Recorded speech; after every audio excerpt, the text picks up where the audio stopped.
நேற்றும் இன்றும் என்றும் மாறாதிருக்கிற பரலோக தகப்பனின் பிள்ளைகளாகிய உங்கள் அனைவருக்கும் நம் இரட்சகரும் மெய்ப்பருமாகிய இயேசு கிறிஸ்துவின் நாமத்தில் வாழ்த்துதலையும் வணக்கத்தையும் தெரிவித்துக் கொள்கிறேன். இன்றைக்கு நாம் தியானிக்க தெரிந்து கொள்ளப்பட்ட வேத வாக்கியம் 1 யோவான் 4ஆம் அதிகாரம் 7 மற்றும் 8 வசனங்கள். பிரியமானவர்களே, ஒருவரில் ஒருவர் அன்பாயிருக்க கடவும், ஏனெனில் அன்பு தேவனால் உண்டாயிருக்கிறது. அன்புள்ள எவனும் தேவனால் பிறந்து அவரை அறிந்திருக்கிறான். அன்பில்லாதவன் தேவனை அறியான். தேவன் அன்பாகவே இருக்கிறார். டோக் நிக்கோலஸ் என்பவர் இந்தியாவிற்கு மிஷனரியாக வந்தார். அவர் இந்திய மொழியை கற்க ஆரம்பித்த போது அவருக்கு காசா நோய் வந்தது. அதனால் அவர் ஒரு டிபி ஆஸ்பத்திரியில் இருக்க வேண்டிய நேர்ந்தது. அந்த இடம் மிகவும் அழுக்காகவும் அசுத்தமாகவும் இருந்தது. அநேக வியாதியஸ்தர்களும் இருந்தனர். அந்த இடத்தில் அந்த நோயாளிகளுக்கு சுவிசேஷம் சொல்ல வேண்டும் என்று ஆர்வத்தோடு அவர்களுக்கு சுவிசேஷ கைப்பிரதிகளை கொடுக்க ஆரம்பித்தார். அவர் அப்படி கொடுக்க ஆரம்பித்த போது அதை ஒருவரும் வாங்க முன்வரவில்லை. புத்தகங்களை கொடுத்தால் அதையும் யாரும் வாங்கவில்லை. அவர்களுடைய மொழி தெரியாததால் அவர்களோடு பேசவும் முடியவில்லை. ஆகவே மிகவும் சோர்ந்து போனார்.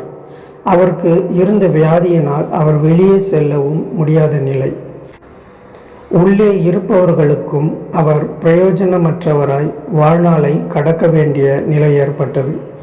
ஒவ்வொரு நாளும் இரவு 2 மணி அளவில் அவர் டிபி வியாதியினால் இரும்ப ஆரம்பித்து தொடர்ந்து இரும்பிக் கொண்டே இருந்தார்.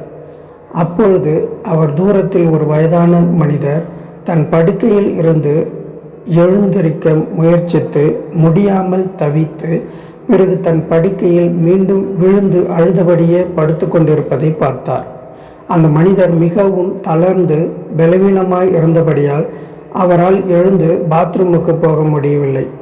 அதனால் படுக்கையிலேயே சிறுநீர் கழித்து, அதனால் அங்கிருந்த நர்ஸுகள் அவரிடம் முகம் சுளித்து, மற்ற நோயாளிகள் அதனால் வரும் துர்நாற்றத்தினால் அவரை இழிவாக பேசுவதையும் நிக்கோலஸ் பார்த்தார்.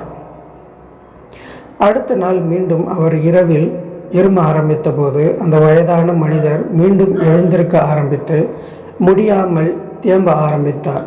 அப்பொழுது நிக்கோலஸ் தன் படுக்கையை விட்டு எழுந்து அந்த வயதான மனிதரிடம் போய் அவரை ஒரு குழந்தை போல தூக்கி பாத்ரூமுக்கு கொண்டு சென்று அவர் சிறுநீர் கழிக்க உதவி செய்து மீண்டும் அவரை படுக்கையில் கொண்டு வந்து கிடத்தினார். அப்பொழுது அந்த வயதான மனிதர் அவரை பிடித்து முத்தமிட்டு நன்றி என்று சொல்வதை கண்டார். அடுத்த நாள் காலையில் மற்ற நோயாளிகள் அவரிடம் வந்து அவர் கொடுத்த கைப்பிரதிகளை வாங்கி வாசிக்க ஆரம்பித்தனர். அவரிடம் தேவனை குறித்த விளக்கங்களை கேட்க ஆரம்பித்தனர். அங்கிருந்த டாக்டர்களும் நர்ஸுகளும் நோயாளிகளும் அவர் அங்கு இருந்த நாட்களில் கர்த்தருக்குள் வழிநடத்தப்பட்டனர். அவர் செய்த ஒரே ஒரு காரியம் அந்த வயதான மனிதரை பாத்ரூமுக்கு கொண்டு சென்றதுதான். அதை யார் வேண்டுமானாலும் செய்திருக்கலாம். ஆனால் அதை யாரும் செய்ய முன்வரவில்லை. ஏனென்றால் அன்பு அந்த இடத்தில் இல்லை. அவர் அங்கு தன் கைப்பிரதிகளை கொடுத்து செய்ய முடியாததை, பெரிய பிரசங்கத்தை கொண்டு செய்ய முடியாததை, தன்னிடம் உள்ள பொருட்களை கொடுத்து செய்ய முடியாததை ஒரு சிறிய தியாகமாக செய்த காரியம் செய்ய வைத்தது. அன்பு தேவனால் உண்டாயிருக்கிறது. அன்புள்ள எவனும் தேவனால் பிறந்து அவரை அறிந்திருக்கிறான். அன்பில்லாதவன் தேவனை அறியான். தேவன் அன்பாகவே இருக்கிறார். அன்பாகவே இருக்கிற தேவனின் அன்பை இந்த உலகத்தில் அன்புக்காக ஏங்கிக் கொண்டிருக்கும் மனித குலத்திற்கு கொண்டு செல்வோமா? ஒரு சிறிய மனிதாபிமான காரியம் அவர்களுடைய சிந்தனையையே மாற்றிவிடும்.